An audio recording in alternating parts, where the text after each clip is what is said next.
Magandang araw po sa inyong lahat. Ako po si Trixie S. Santiago, ang interviewer sa araw na ito upang makapanayam po natin si Mr. Christian Guillermo, isang data engineer sa isang BPO company patungkol sa gender sensitivity. Ano po yung ideya mo patungkol sa gender o kasarian? So, pag sinabi kasi nating gender or kasarian, ito kaiba to dun sa sex na tinatawag or yung ito yung kung paano tayo sinilang, di ba? Halimbawa, sinilang kang natural kang lalaki, natural kang babae. Yung gender kasi ito yung nadidiscover mo kung ano talaga yung preference mo habang lumalaki ka. So, possible na halimbawa kung you are born male, pero growing up, 'di ba, marirealize mo na iba pala yung gusto mo, mas gusto mo nakatap ka dun sa feminine side mo. So, dun na pumapasok yung mga iba't iba nating mga gender. So, gender is ito yung pagpili mo kung ano ka talaga. Bukod pa dun sa pagiging natural mo na kung ano ka nung pinanganak ka. May kamalayan naman po ba kayo patungkol sa mga dumaraming kasarian po ngayon dito sa lipunan natin? Yes, lalo na nandito tayo sa digital age. Gumagamit na tayo ng mga social media. Mas nagiging aware tayo na hindi na lang yung common na gender na alam natin yung nag-exist. No? So, meron na tayong tinatawag na LGBTQIA+, mga ganyan. So, in that way, doon ko nalaman na meron na tayong dumarami na yung uri ng mga gender preferences natin ngayon. And ano po yung masasabi mo patungkol po sa dumaraming uri ng kasarian ngayon sa lipunan? Siguro it's part of the evolution na rin ng tao na yung kasi kahit naman nung mga unang panahon pa, kung Bible yung pagbabasihan natin is nag-i-exist na tong mga ganito. Yun nga lang parang sa panahon natin ngayon, parang mas naging aware yung mga tao. Mas nakilala na ito pala meron na tayong mga ganitong gender, 'di ba? So tingin ko ito natural lang, part to ng pag-evolve ng mga tao. Kasama rin yun siguro sa pag-unlad natin. Kasi from having the two main genders na meron tayo, di ba? As time goes by, mas dumadami. Ngayon po, sa anong gender mo po mapapabilang yung sarili mo? Gender, pag sinabi natin gender, ito yung preference, no? So, I was naturally born male, and then yung preference ko pa rin is male kasi yun talaga ako eh. Though may mga times na natatap ko din yung feminine side, pero ang preference ko talaga is male kasi yun ako on natural basis, yun yung kinalakihan ko. Simula po ba noon, yan na po yung gender mo? Yes, although yun nga kasi growing up, siguro naging factor din yung environment ko. Ang nagpalaki kasi sa akin is more like yung tita ko, yung si mami ko. Hindi ako lumaki na kasama yung daddy ko since 5 years old pa lang ako. Wala na siya. So, parang mas na-enhance or mas na-tap ko yung feminine side. Kaya kung papansinin niyo no, mas modest and firm yung kilos ko compare doon sa mga typical na lalaking nakikita natin na brusco, yung strong, yung personality. So, sa atin medyo soft and medyo medyo may pagka-feminine. Pero hindi ko sinasabi na ako yung preference ko is I'm gay, no? So, yun na kasi naging ano natin yun, naging part din yung environment. So, siguro kung halimbawa lumaki tayo na meron tayong tatay or meron tayong masculine figure sa paligid natin is pwedeng mabalance. Kasi naniniwala ko na sa bawat isa sa atin, sa bawat tao na nabubuhay is meron tayo laging dalawang side. Merong masculine and feminine is either kung alin yung magdo-dominate dyan habang lumalaki. Kung ganun po, ano po yung aral na itinuturo po sa loob ng iyong relihiyon o patungkol po sa gender o sa kasarian po? So, bilang ako ay kapatid sa Iglesia ni Cristo, ang pananampalataya natin or namin ay meron lang talaga, ayon sa Biblia, meron lang tayong dalawang gender sa pasimula. No? Pero nakita nga natin na sa pagdaan ng panahon, yung panahon ni Lot, 'di ba, nagkaroon doon ng paggunaw ng Sodoma at Gomora kasi nandun sa kasulatan natin sa Bible na merong mga nagsisiibig sa kapwa nila lalaki, sa kapwa nila babae. So, yun.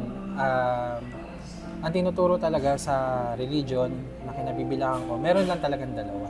Pagdating naman po sa gender sensitivity, ano po ang iyong pangkalahatang kaalaman?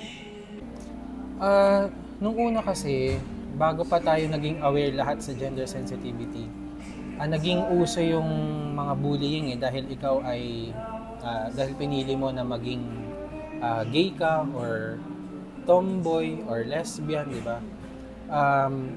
Ngayon kasi mas naging aware na tayo due to social media and yung mga pinaglalaban din sa ating mga sa ating batas, di ba? So initially wala talaga akong alam until nung nag-college kami dun sa subject namin na social science na merong part doon na gender and development, kung saan naging daan yun para maging aware kami na hindi lang dalawa yung gender na nag-e-exist sa kasalukuyan nating panahon.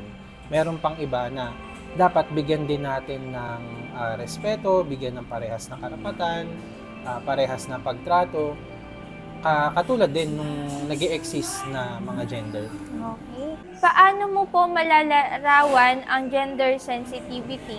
Ito siguro yung pagiging maingat natin sa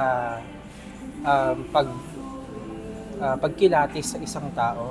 Kasi merong iba dyan na halimbawa niya na ako na dahil nga prim and proper yung posture ko, yung modulation ng voice ko, na mahinahon ako, soft-spoken kumbaga, is meron tayong natatag na ayan, yung ini-interview niya is bakla ba din kasi ganun siyang gumalaw, ganun siyang kumilos. Diba? So yun yung siguro naging awareness na pagdating natin sa gender sensitivity. Maging maingat tayo kasi possible na maka-offend tayo kasi meron kasing mga tao na 'di ba, parang don't state the obvious. Kapag nakikita mo na ganun or better not ask. Hayaan mong mismo doon sa tao na manggaling kung ano yung preference niya. Wag mo siyang i-judge kumbaga. Kumbaga mas kilalanin mo muna siyang mas malalim bago tayo maging part 'yun ng pagiging gender sensitive. Yung magtatanong muna tayo. Mayroon po bang gender sensitivity na nangyayari po kung saan ka nagtatrabaho? Sa workplace ko ngayon, wala. Kasi diverse yung aming workplace So, lahat included. Kahit anong color yung meron ka. Male, female, LGBTQIA+. Diba? So, diverse yung aming workplace. And masaya ako na napabilang ako dito sa ganitong type ng workplaces. Welcome lahat, walang discrimination, equal lahat pagdating sa opportunity. Maaari ka po bang makapagbigay ng isang halimbawa kung saan nagpapakita ka po ng gender sensitiveness? Ano po ito? Siguro, pag meron akong workmate or colleague na alam ko na iba yung color niya, pero hindi natin siya or hindi naman sa hindi pinapansin, kumbaga, diba, parang binibigyan lang natin siya na kumbaga hinahayaan lang natin siya as is. Hindi natin siya hahayaan na parang ma-conscious kasi ganun yung kilos niya, ganun yung preference, ganun yung pormahan niya. Hinahayaan lang natin kasi para sa akin we should be have the equal opportunity, no, and equal rights when it comes to work, having a work or career. Bakit po mahalaga ito sa lugar ng trabaho ngayon? Siyempre kasi para lahat lahat tayo may equal opportunities and rights. Hindi naman po pwede na yung babae at lalaki lang yung magtatrabaho. Siyempre meron tayong mga kapwa-tao na ang preference nila is colorful. Tapos siyempre kailangan din nilang mag-work, hindi lang naman tayo yung nag-e-exist dito. No, so yun, doon sa part na yun, dapat equal rights and equal opportunities. Nasubukan mo na po ba ang isang sitwasyon na hindi mo sinasadyang maka-offend ng isang tao dahil sa kanilang kasarian? So far, hindi ko naman siya na-encounter, hindi ko naman siya nagawa kasi ako myself, I am gender sensitive. Ayoko kasing maka-offend kasi para sa akin, kung ayaw mong gawin sa'yo, wag mong gagawin sa kapwa mo. So kung parang ayaw mong ma-judge ka because of your gender preference or dahil sa actions mo, diba? Wag mo rin gagawin sa iba.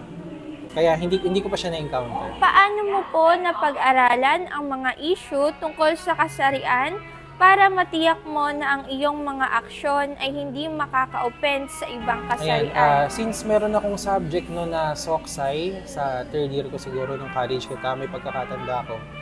Diniscuss yun sa amin ng professor ko na dapat meron tayong equal, yun nga, kanina ko pa sinasabi na equal rights, equal opportunities, respect, or treat everyone with respect regardless kung ano yung gender preference nila. So gusto ko lang din i-commend yung professor ko dun sa Soksay kasi bago pa nagkaroon ng emergent or yung pag-boom dun sa social media ng mga LGBTQIA na rights, 'di ba? Naging aware na kami.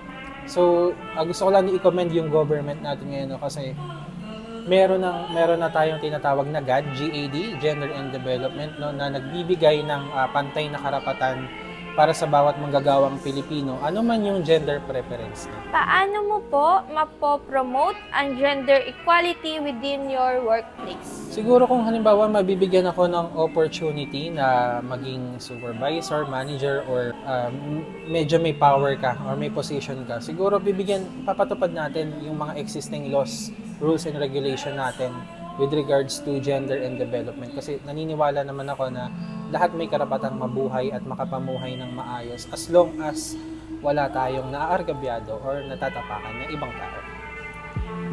So, yun lang po. Maraming salamat.